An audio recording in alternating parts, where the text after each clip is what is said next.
So you did it. For decades, you did everything right. You saved, you invested, you watched that nest egg grow. You put in the hard work and you finally made it to retirement.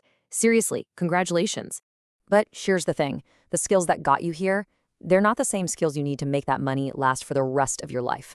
Saving is one game, spending is a whole new ballgame. Okay, let's get into this. For years, your goal was pretty simple, right? Make the number go up. It was all about accumulation, just piling up the cash. But now, that mission has totally flipped on its head.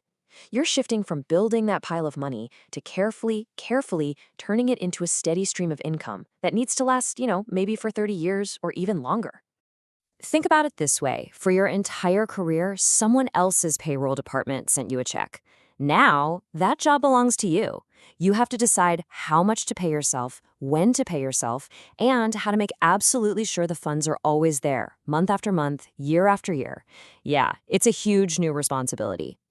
And just like starting any new job, there are these hidden potholes you might not see coming. And I'm not just talking about spending a little too much on vacation. Some of the most dangerous traps are actually hidden in the fine print of taxes and regulations, just waiting to trip up even the most careful planner. So let's look at the financial dashboard real quick. First up, are you taking out more cash than your portfolio is actually earning? If you're pulling out 20% in a bad year, you're on really thin ice. Second, is your tax bracket somehow creeping up? I mean, in retirement, it should be going down. If it's not, that's a big red flag. And finally, is your balance just shrinking way faster than your plan said it would? These are the warning lights you have to watch. But here's the kicker. Just sticking to a budget isn't enough. The most costly mistakes, the ones that really sting, often come from when you take your money and how that timing messes with the tax code. This is where things get really interesting and honestly, a little bit scary. Okay, I want you to imagine a scenario where a single, measly, harmless-looking dollar of income could end up costing you over $1,000. I know, it sounds impossible, right? Well, it's not. Let's break down what I call the $1 mistake. It all starts right here. Just one extra dollar. Maybe it's a dividend you didn't see coming, or you sold a stock for a tiny bit more than you thought. It seems completely and totally insignificant. But that $1 can act like a tripwire. It can push you over a very, very specific income threshold set by Medicare. And when you cross that line, it's not a gentle slope, it's a cliff. That one little dollar triggers a huge increase in your monthly premiums. So what are we talking about here? Based on projections for 2026, that $1 of income can trigger an extra $1,148 in Medicare Part B and D premiums for the whole year. This is all because of something called the Income-Related Monthly Adjustment Amount, or IRMAA. It's basically a stealth tax that so many retirees never see coming until it's way too late. And another huge pothole is what the experts call sequence risk. In simple terms, it's just plain old bad luck. If you happen to retire right before a major market downturn, the money you have to pull out in those first few years does way more damage than it would in a good market. Pulling money from a falling portfolio, well, it can lock in losses you can never really recover from. Okay, so we've looked at the dangers, but the good news is there are some really smart, well-established strategies to get you through this maze. Think of them as different GPS routes to get you where you want to go. Let's check out the most popular ones. Two of the most common approaches are the famous 4% rule and the fixed percentage method.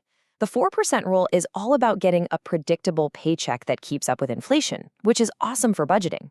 The fixed percentage method, though, is more flexible. Your income goes up and down with the market, so it really boils down to a choice. Are you someone who needs stability, or are you okay with a little more flexibility? Now, a really popular strategy is called the bucket strategy, and it's pretty brilliant in its simplicity. You basically divide your money into 3 different pots. Bucket number 1 is cash for the next few years, totally safe from any market craziness. Bucket 2 is for the medium term with a mix of stocks and bonds. And bucket 3, that's for the long haul, invested in stocks for growth.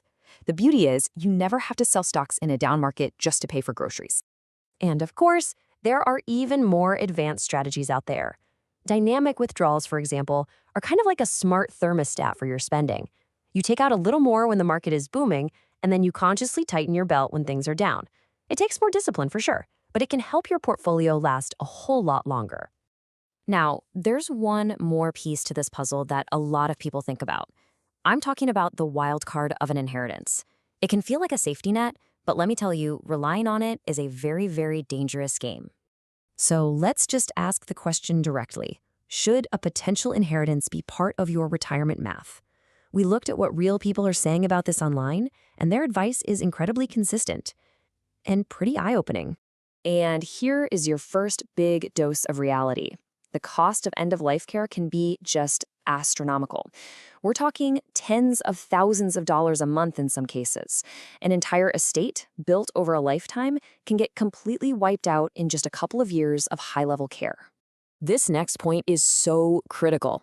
A financial plan has to be built on certainties, not hopes. Building your retirement on the foundation of an unguaranteed maybe is like building a house on sand. If that money doesn't come through or it's way less than you thought, your whole plan could just collapse. And this right here, this really sums up the safest, smartest approach. Plan as if you are getting zero. Zilch. If you do end up getting an inheritance, well, that's a wonderful bonus. It's a surprise windfall you can use for travel, for your kids, whatever. But it's not part of the core plan. So, after navigating all those potholes and exploring the different strategies, how do we pull this all together? Well, it comes right back to that first big idea. You are the payroll department. You are in control. It's all about building a thoughtful, tough, resilient plan for your own paycheck.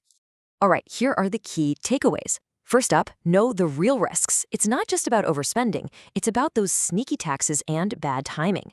Second, pick a withdrawal strategy that actually fits your personality. Third, and this one's huge, plan with the money you have, not the money you might get. And finally, remember that your plan is not set in stone. It's a living, breathing document that should adapt as your life and the markets change. So, I want you to remember this. Your retirement isn't just some static pile of money. It's a dynamic income stream that you design and you manage. It's the most important paycheck of your life, the one you give yourself. The only question left is, what's going to be on your first pay stub?